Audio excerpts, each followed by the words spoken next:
안녕하세요. 김태훈 목사입니다. 뚜벅뚜벅 메시지. 오늘은 시편 묵상 142번째. 우리에게 항상 있어야 할 세 가지는 시편 141편 1절에서 7절의 말씀 가지고 함께 뚜벅뚜벅 걸어가겠습니다. 시편 142편은 사울 왕에게 쫓겨 짐승같이 굴러 도망쳐야 했던 다윗이 하나님께 드린 기도입니다. 골리앗을 거꾸로 때렸던 영웅이 이제 짐승처럼 살아야 하는 것입니다. 그 굴 속에서 다윗의 심정이 어떠했겠습니까? 억울하고 두렵고 절망적이었을 것입니다.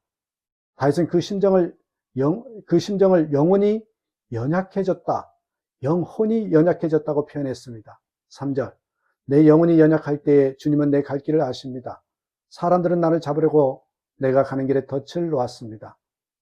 영혼이 약해졌다는 말은 확신도, 담대함도, 기쁨도, 감사도 사라져버린 상태입니다.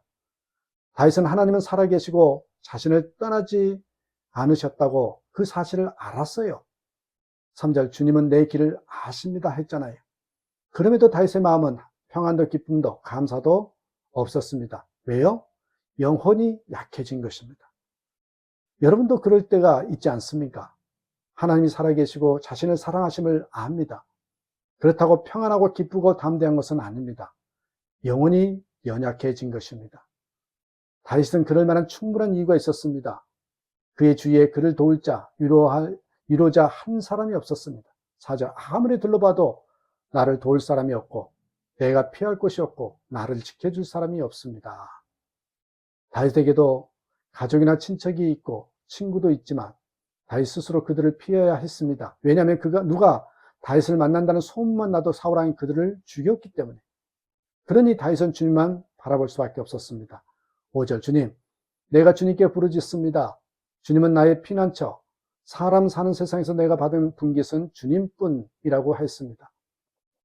이 구절을 보면 다윗은 정말 불쌍하고 비참해 보입니다. 그러나 알아야 합니다. 이것이 하나님의 사람들이 반드시 거치는 과정이라는 사실입니다. 제게 의지할 분은 주님밖에 없습니다라는 고백이 절로 나오는 상황을 겪지 않는 하나님의 사람은 아무도 없었습니다. 그러므로 주님만 바라볼 수밖에 없는 처지가 됐을 때 절망하지 말아야 합니다. 오히려 이런 처지에서 다윗이 어떻게 기도했는지를 배워야 합니다. 다윗은 자신의 영혼이 감옥에서 벗어나게 해달라고 기도했습니다. 7절, 내 영혼을 감옥에서 끌어내 주셔서 주님의 이름을 찬양하게 해주십시오. 다윗은 자신의 문제가 무엇인지 정확히 깨달은 것입니다. 그것은 굴 속에 홀로 있는 것이 아니었습니다. 더 심각한 것은 자신의 영혼의 상태였습니다. 하나님이 계신데, 하나님이 사랑하시는데 너무나 두렵고 절망감만 드는 것입니다. 다윗은 어린 목동 시절 수많은 밤을 들판에서 양들과 홀로 지냈습니다. 그러나 두렵지 않았습니다. 그래서 비파를 연주하고 하나님께 찬양을 드렸습니다.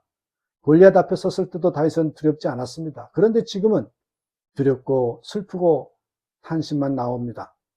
다윗은 그것이 더 큰 위기임을 알았습니다. 그래서 자신의 영혼을 감옥에서 끌어내어 찬송하게 해달라고 기도한 것입니다. 기가 막힌 기도입니다. 문제의 핵심을 정확히 아는 자의 기도입니다. 그렇습니다. 언제나 영혼이 살아있어야 합니다. 우리도 우리의 마음을 잘 살펴야 합니다. 항상 있어야 할 세 가지. 믿음과 소망과 사랑은 있는가? 평안과 기쁨과 감사는 있는가? 있다면 잘 가고 있는 것입니다. 환경이 아무리 비참해도 영혼이 살아있는 사람은 반드시 이깁니다. 그러나 영혼이 무너졌다면 그것부터 회복해야 하는 것입니다. 이것을 깨달은 다윗은 그 기가 막힌 처지에서 찬양을 드립니다. 잘 될 때도 하나님께 찬양해야 하지만 어려울 때도 하나님을 찬양해야 합니다. 상황은 비참해졌어도 하나님의 은혜는 변함이 없기 때문입니다. 그 찬양이 아둘람 굴에서 쓴 또 하나의 시편 57편에 나옵니다.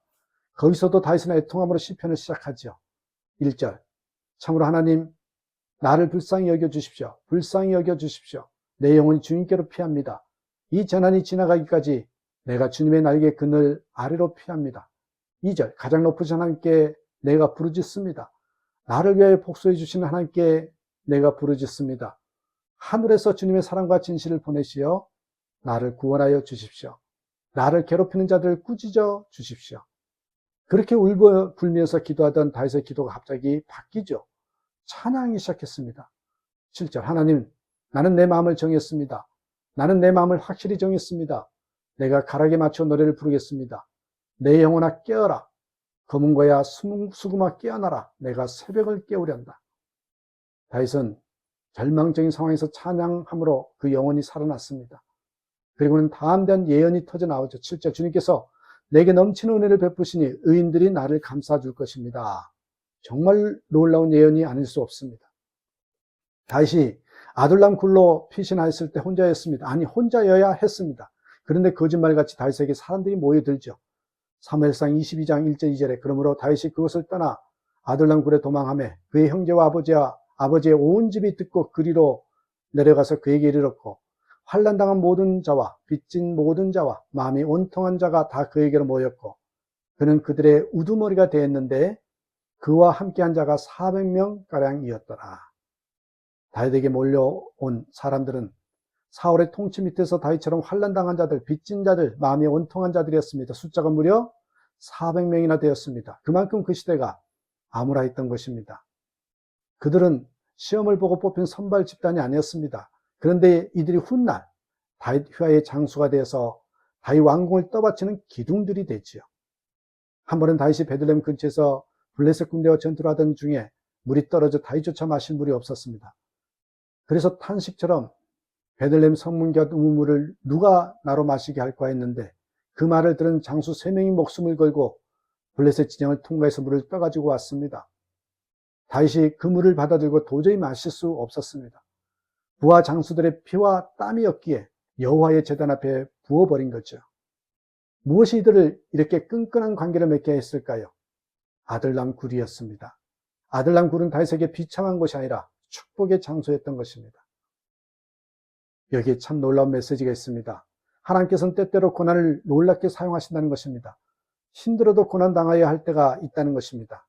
우리는 하나님의 전능하심을 믿습니다. 사랑도 믿습니다. 축복도 믿습니다. 그러나 하나님께서 고난도 사용하신다는 것도 믿어야 합니다. 하나님께서 지키시니 예수님께서 공개적으로 말씀을 전하실 때 유대인들이 예수님께 손도 대지 못하였습니다. 이처럼 하나님은 우리를 지키십니다. 요한일서 5장 18절 말씀처럼 악한 자가 만지지도 못합니다. 그러나 하나님께서 성도인 우리가 고난당함을 허락하실 때도 있습니다. 그때는 놀라운 일이 벌어지는 때인 것입니다. 문제는 영혼이 살아있었느냐 죽었느냐에 달린 것입니다. 다윗이 골리앗을 만난 것이 불행입니까 축복입니까? 영혼이 살아있었기에 축복이었습니다. 다윗이 아들람 굴에 도망가서 산 것이 불행입니까 축복입니까? 영혼이 감옥에서 벗어나니 축복이 되지 않았습니까? 어느 사모님이 목사님의 어머니, 그 시어머님 때문에 못 살겠다고 보따리를 싼 적이 있었습니다. 외아들인 목사님에게 집착하는 홀어머니의 쉽살이가 힘들어서였습니다. 그때 목사님의 말 한마디 때문에 사모님은 그 자리에서 보따리를 풀었고 그 후 다시는 보따리를 싸지 않았다고 합니다. 당신 힘든 거 다 압니다. 당신 보따리를 싼 것도 충분히 이해합니다. 그런데 내가 당신을 사랑한다는 것이 당신에게는 무슨 의미입니까? 내가 당신을 사랑하는 것이 어머니가 당신을 힘들게 하는 것보다 적으면 떠나십시오. 그러나 어머니가 당신을 힘들게 하는 것보다 내가 당신을 사랑하는 것이 더 크다고 생각하거든 보따리를 푸세요. 우리에겐 어떤 비참한 현실보다 더 큰 사랑이 있음을 믿어야 합니다. 이 사랑 때문에 살맛이 나는 저와 여러분 되시길 주님의 이름으로 축복합니다. 감사합니다.